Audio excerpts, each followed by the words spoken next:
Next one, on the plateaus, plains and desert. Not all the pastorals operated in the mountains and some of them are in other area.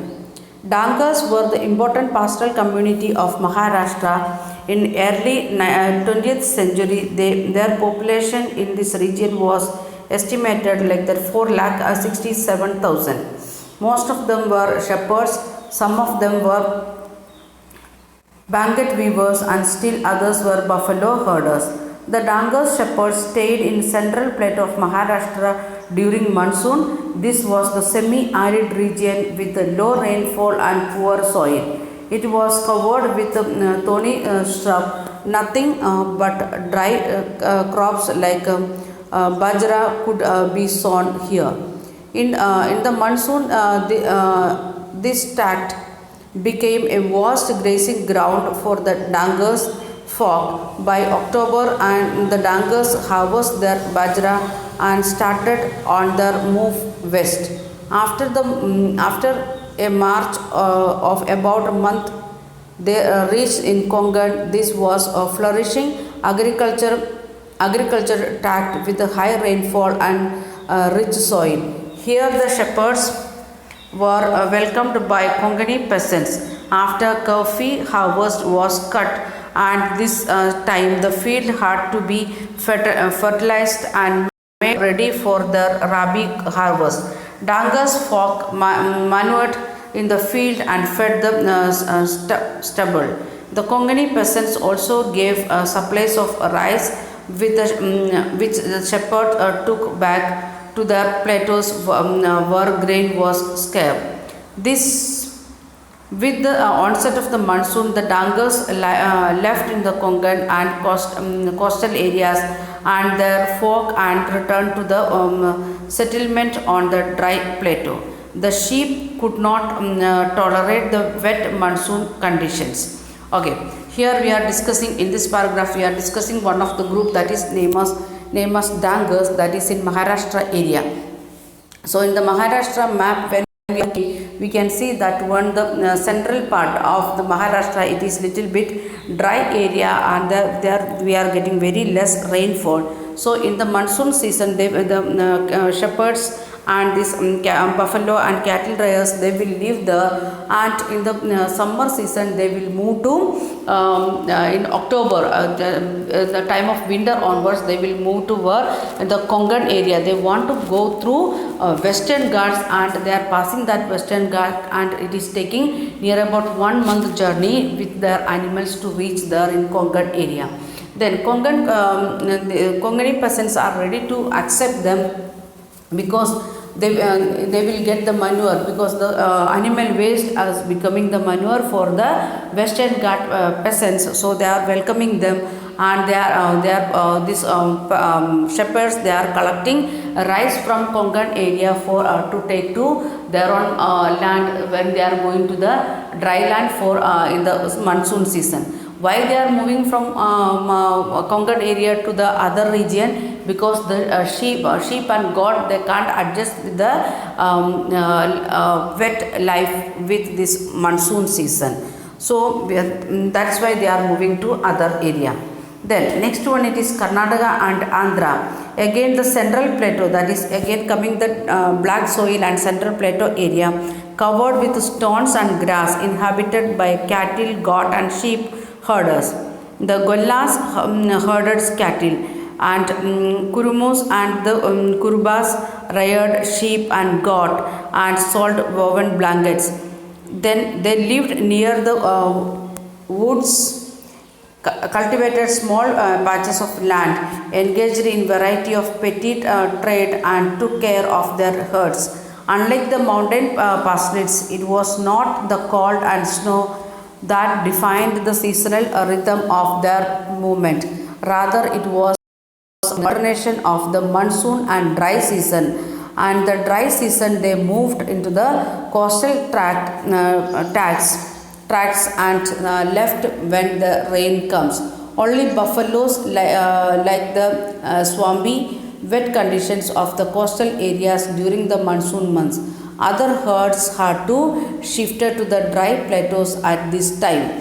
So In Karnataka and Andhra also we are having like this nomadic group. They are coming moving according to the rainy season, and they are moving like how what we explained about the Maharashtra. Same way they are moving to the coastal areas of Andhra and coastal areas of Karnataka. Both side we can see in Karnataka also having a coastal area in Mangalore side, and Andhra in Vijayawada that side they are having the or the total Andhra starting to ending part we can see coastal area. Here Andhra means not only Andhra and Telangana both.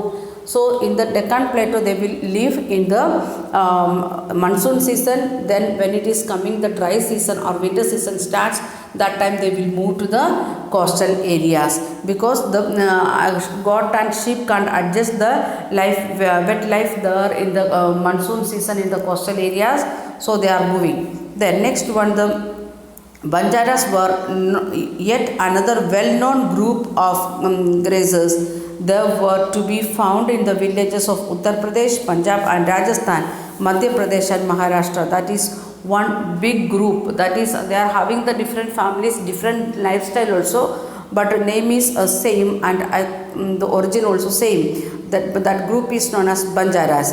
And in search of food pastures of their cattle, they move over long distance, selling plough cattle and other goods to the villages and in exchange of their grain and fodder. They need fodder as well as grain for the these people's food for life of the people as well as for animals. That's why what they are doing, they are moving from one place to another place. That also long, not more than 1 month journey they are having to reach other places. Then we are coming to the Rajasthan area.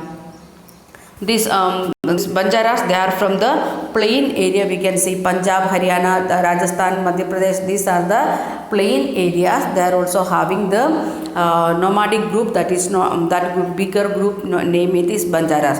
Then we are moving to the desert people. Rajasthan lived the Raikas. The rainfall in the regions were merged and uncertain. On cultivated land, harvest fluctuated every year. Over vast stretches, no crops could be grown, so the Raikas combined cultivation with the pastoralism. During the monsoon, the Raikas of Barmar, Jaisalmer, Jodhpur and Bikaner stayed in their home villages where pastures available. By October, when these grazing grounds were dry and exhausted, they moved out in search of pasture and water and returned again during the next monsoon. One group of Raikas known as the Maru, that is a desert. Maru means desert. Desert Raikas herded camels and other group reared sheep and goat. So in Raikas in the desert, this nomadic group, they are having two types of different animals. One is with camels, and they are living in the desert area because the animals camel can live without water for many days, so they are keeping like that lifestyle. And the sheep and goat, when they are having the little bit rain, that time they will live with their agriculture cropping, and at the same time areas they will get a little bit enough pasture for their animals. Then afterwards they will move to other places where they are getting better pasture or grazing ground. That is the lifestyle of the desert. So we are having this seen all three types, and how it is affecting the factors or the climate in their life, that also we have seen. The next group, it is small paragraphs you can read by yourself. Colonial rule and the pastoral life. And under colonial rule, the life of the pastoralists changed dramatically, and their grazing grounds shrunk, their movements were regulated, and the revenue they had to pay increased. So underline how it started change. The ground, the what where they was using as a grazing ground that utilized for construction of road, factories, then houses like that, and they started, British people, they started plantation crops also. So it was very difficult to get all the area. If it was 1000 kilometers square kilometer for pass in some area, it reduced to 100 or 150 kilometer square area like that. Then another one, the movement was regulated. They want to take permission from the British rulers, then only they can move to another place. Then at the same time they want to pay tax to British government, how even for cattle or sheep, buffaloes and camels, they want to give the tax to the British people. Their agriculture stock declined and their trade and the craft were adversely affected. Not only this rearing of animals, with that the agriculture work also declined, because the which area they was using as their own for purpose, like that area also undertaken by the British government. Then their craft work with the help of this animal hair and other things what they was making, that also declined. So they are really affected very negatively. First, the colonial state wanted to transform all grazing land into cultivated farms. What they was thinking, like that this pasturing, it is really waste, like that they was thinking. And land revenue was one of the main source of its finance. And why they said like that, not only development of the agriculture, instead of that they want to improve their income for that purpose also. Then by expanding cultivation, it could increase the revenue collection. And if the pastoralists also stopping moving from one place to another place, and they are also starting the agriculture cropping, then they can collect maximum tax or revenue, like that they was thinking. Then second reason, by the mid of 19th century, various forest act were also being enacted in different provinces, that according to the province wise they made that one. Although these acts have some forests which produce commercially valuable timber like deodar and sal were declared this as a reserve. So they made three types of forest in the with the help of forest law that we have seen in 8th standard. First one is reserved forest, nobody can't enter. Then comes the protected forest, that also protecting, and they are planting which plants they need, the timber they want for the railway track purpose or shipbuilding purpose, according to that they are planting. Then comes the community forest. Community forest means the people they are living there, and they can live there with the permission of British people. At the same time they want to work freely for the British people or for the colonial power. So like that three types of forest was there. So this forest laws also made changes in the life of the pastoralists, because they can't move freely in the reserved forest or protected forest area. Then third one, British officials were suspicious on the nomadic people. They distrusted mobile craftsmen and traders who hawked their goods in villages, and pastoralists who changed their place of residence every season, moving in search of good pastures for their herds. So why they want to make the people to be settled down. And next sentence, they wanted the rural people to live in the villages in a fixed place with fixed rights on a particular field. Such a population was very easy to identify and control. They want to identify for what purpose, to collect maximum revenue. They want to control them, because they are feeling like that they are giving idea or passing message from one area to another area about this bad effects of British rule and other things. So what they done, they are making that one the people to settle down. In colonial government, India passed Criminal Tribal Act. By this act, many communities of craftsmen, traders and pastoralists were classified as criminal tribes.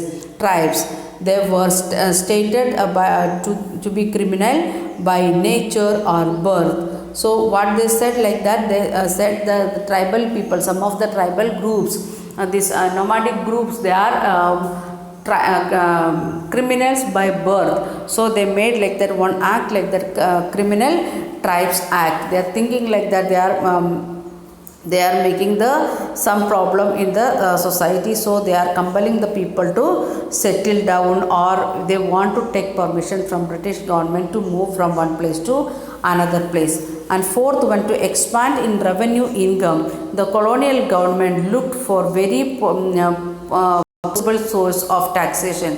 So tax was imposed on land, on canal water, on salt, on trade goods, and even animals, that we have seen again in 8th standard itself. Even they may asked to give tax to salt. That's why Gandhiji went to Dandi March and said like that, he made salt and said it is the life of each and every people of India, so we are not ready to give tax.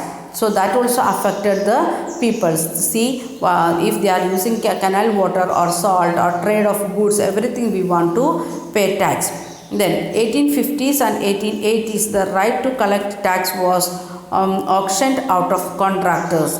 These contractors tried to extract as highest tax they could to recover the money that had paid to be state and earn a much profit of they could within the year. So they want to pay the contractors, they are getting the permission, or they taken the auction to do that work, instead of from the villages they want to collect tax and they want to give to the state. So they try to, if the written amount what is government given 100 rupees, they started to collect 200 rupees and they will pay that 100 rupees to the British government, and next 100 rupees they are keeping with themselves. Like that they are also trying to excuse the common people. That also affected the life of this nomadic, because they want to give tax to the government. Okay, we are stopping here. We will continue next.